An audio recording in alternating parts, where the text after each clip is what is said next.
हर हर महादेव, श्री शिवाय नमस्तुभ्यम। दोस्तों, आज हम बात करने वाले हैं कि 16 तारीख को प्रमोदनी एकादशी पड़ने वाली है और इस एकादशी पर अगर हमारी कोई विशेष मनोकामना है तो हम किस प्रकार से अपनी मनोकामना पूर्ण करें, किस प्रकार से पूजा विधि करें। वैसे तो साल में जितनी भी एकादशी पड़ती है उसका अपना अलग अलग महात्म्य होता है और यह वैशाख में पड़ने वाली प्रमोदनी एकादशी का भी अपना बहुत बड़ा महात्म्य है। तो आज हम वीडियो में यही जानने वाले हैं। तो वीडियो बहुत ही जानकारी होने वाली है, इसलिए वीडियो को अंत तक ज़रूर देखिएगा। वीडियो पसंद आने पर वीडियो को लाइक शेयर कमेंट अवश्य करिएगा और जो मेरे चैनल पर नए आए हैं वो मेरे चैनल को सब्सक्राइब कर सकते हैं। तो चलिए हम वीडियो की शुरुआत करते हैं और बात करते हैं कि किस प्रकार से हम प्रमोदनी एकादशी पर पूजन करें और अगर हमारी कोई मनोकामना है तो किस प्रकार से मनोकामना के लिए उपाय करें।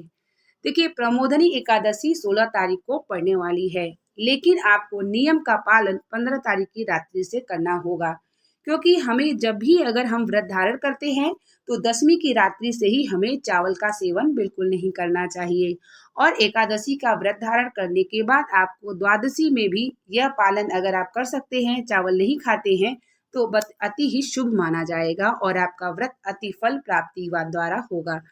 क्योंकि चावल में आपको पता है कि एकादशी के दिन सारे पाप समा जाते हैं और एकादशी का व्रत जो होता है वह नियम 3 दिन का होता है।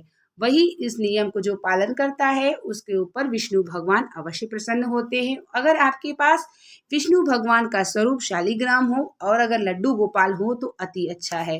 देखिए, लड्डू गोपाल सबके घर में होना चाहिए। जिसके घर में लड्डू गोपाल नहीं है, मैं आपसे विनती करती हूँ कि आप लड्डू गोपाल अवश्य रखिए, क्योंकि जिसके घर में लड्डू गोपाल नहीं होता, तुलसी का पेड़ नहीं होता, वह श्मशान के समान होता है।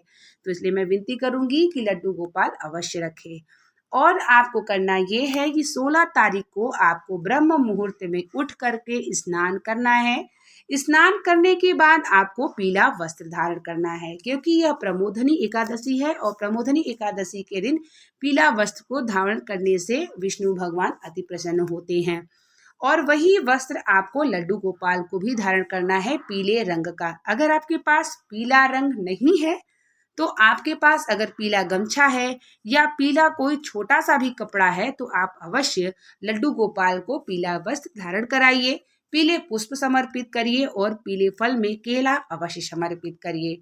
देखिए, लड्डू गोपाल को जब आप स्नान कराते हैं तो गंगा जल से स्नान कराइए और अगर आपके पास गंगा जल नहीं है तो कोई बात नहीं, आप तुलसी दल डाल के स्नान कराइए।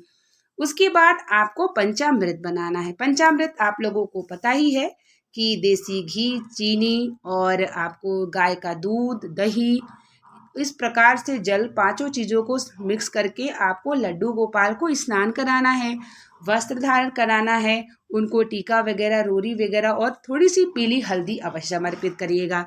एकादशी के दिन हल्दी चढ़ाने से आपके यहाँ सुख संपदा की प्राप्ति होती है।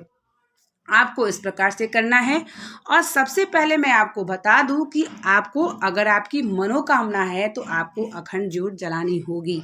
आपको एकादशी के दिन जब आप स्नान करते हैं, अपने व्रत का संकल्प लेते हैं, तो संकल्प लेने के बाद सबसे पहले आपको देसी घी का दिया प्रज्वलित ऐसा करना है कि सुबह से लेकर पूरी रात्रि अगले द्वादशी तक आपका दिया जलना होना चाहिए।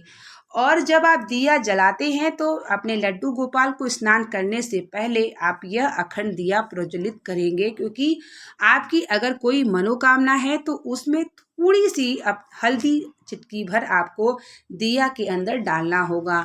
और अक्सर दिया जब हम प्रज्वलित करते हैं, अखंड रखते हैं, तो उसके नीचे थोड़ा सा चीज़ अवश्य रखिए।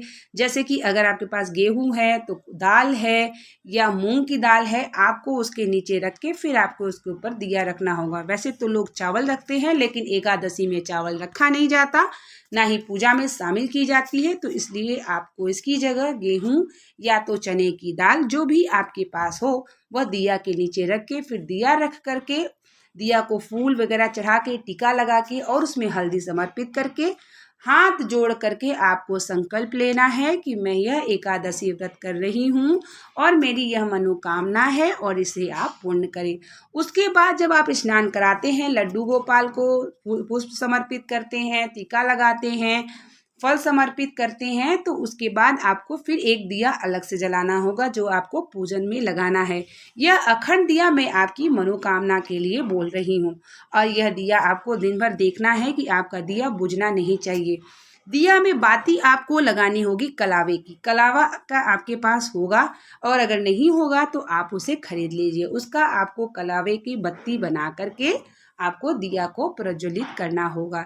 देखिए, अगर आप देसी घी का दिया जलाते हैं तो अति उत्तम होगा और आप घी का जो भी इस्तेमाल करते हैं आप शुद्ध घी का इस्तेमाल करिएगा। देखिए, पूजा पाठ में जिस प्रकार से आप अपने लिए शुद्ध चीज़ खाते हैं उसी प्रकार से उसी भाव से अपने भगवान के लिए भी आपको शुद्ध चीज़ ही लगाना चाहिए। ऐसा नहीं कि पूजा वाला घी लाइए आप, उसमें कुछ महक हो, स्मेल हो, तो वो भगवान आपका नहीं लेंगे।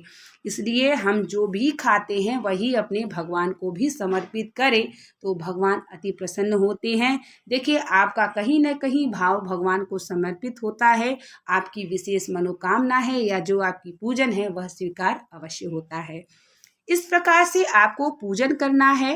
हो सके तो विष्णु सहस्त्र का नाम का जप करना है। श्रीमन नारायण पूरे दिन आपको मन के भाव में बोलते रहना है और सायंकाल में आरती करनी है। अपने गेट के बाहर दिया लगाना है और तुलसी, रविवार के दिन या प्रमोदनी एकादशी पड़ रही है तो आपको तुलसी को छूना नहीं है। तुलसी की परिक्रमा करिए लेकिन तुलसी को नहीं छुआ जाता क्योंकि रविवार के दिन यह पड़ रहा है। तो तुलसी के दिन आप लोगों को पता ही होगा कि रविवार के दिन तुलसी नहीं छुई जाती। तो आपको चारों तरफ परिक्रमा करके कुछ दूर पर दिया जला दीजिए और उनसे विनती करिए एकादशी के मेरे व्रत को पूर्ण करो। इस प्रकार से आपको सायंकाल और सुबह दोनों टाइम तुलसी की पूजन करना है। तुलसी आपको 2 दिन पहले तोड़ लेनी है। देखिए, तुलसी एकादशी के दिन छुई भी नहीं जाती और रविवार भी पड़ रहा है और विष्णु भगवान की पूजन है तो तुलसी अवश्य समर्पित होना चाहिए। चाहे आप भोग भी लगा रहे हैं तो बिना अगर तुलसी का भोग लगाते हैं तो आपके विष्णु भगवान लड्डू गोपाल अवश्य नहीं लेते हैं। इसलिए तुलसी आपको 2 दिन पहले तोड़ करके रख लेनी है और उस दिन आपको तुलसी नहीं छूना है। इस तरीके से आपको पूजन करना है। सायंकाल में आपको श्रीमन नारायण का मधुर भजन अगर आप गाते हो तो आप गा सकते हैं, नहीं तो आप कुछ आपके पास यूट्यूब हो, टीवी हो तो सायंकाल में भजन अवश्य लगाएं और विष्णु सहस्त्र नाम का पाठ करें। श्रीमन नारायण का 108 माला तुलसी के माला से करिए और इस प्रकार से विष्णु भगवान से अपने श्रीमन नारायण, अपने लड्डू गोपाल से संकल्प लें कि मेरा यह व्रत आपके चरणों में है, मेरे व्रत को पूर्ण करिए, मेरे मनोकामना को पूर्ण करिए और जो भी आपका दिल से अगर आपकी कोई मनोकामना है जो आपने दिया प्रज्वलित करी है और आप उनसे विनती करिए कि हमारी ये जो मनोकामना है उसे पूर्ण करिए और इस प्रकार से अपने पूजन को करिए। फिर सायंकाल में क्षमा प्रार्थना अवश्य करिए। देखिए, कोई भी पूजा पाठ करिए, अब मैं यही पूजा पाठ के बारे में आपसे नहीं कह रही हूँ, कोई भी पूजा पाठ करिए तो क्षमा प्रार्थना अवश्य करिए क्योंकि यह मनुष्य तन है, कहीं ना कहीं कुछ न कुछ त्रुटियां गलतियां होती हैं। अगर आप क्षमा प्रार्थना करते हैं तो आपका जो भी गलती है उसे भगवान क्षमा करके आपका जो भी पूजा है फल है उसको पूर्ण रूप से देते हैं। तो इस प्रकार से आप पूजन करें और भगवान के सामने एक गिलास में जल अवश्य रखें क्योंकि जल गर्मी पड़ रही है और आपको जल रखना अवश्य है क्योंकि भगवान को भी प्यास लगती है।